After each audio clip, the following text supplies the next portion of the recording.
ایک صاحب نے سوال کیا ہے کہ مسجد میں جب ایک جماعت ہو جائے تو اس کے بعد دوسری جماعت کا کیا حکم ہے؟ کیا کروا سکتے ہیں؟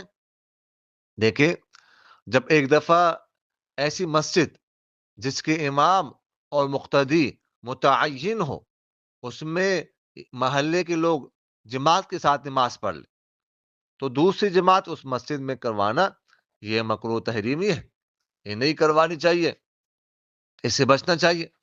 البتہ امام ابو یوسف رحمہ اللہ فرماتے ہیں کہ اگر جگہ بدل دی جائے، جو جماعت پہلے جگہ پر ہوئی ہے اس جگہ پر نہیں، اسی مسجد میں کسی دوسری جگہ پر اگر کروانا چاہے تو کروا سکتے ہیں، امام ابو یوسف رحمہ اللہ کے قول کے مطابق۔ تو اگر کوئی کبھی کبھار رہ جائے تو وہ اس پر قول پر عمل کر سکتا ہے، لیکن عادت نہیں بنانی چاہیے۔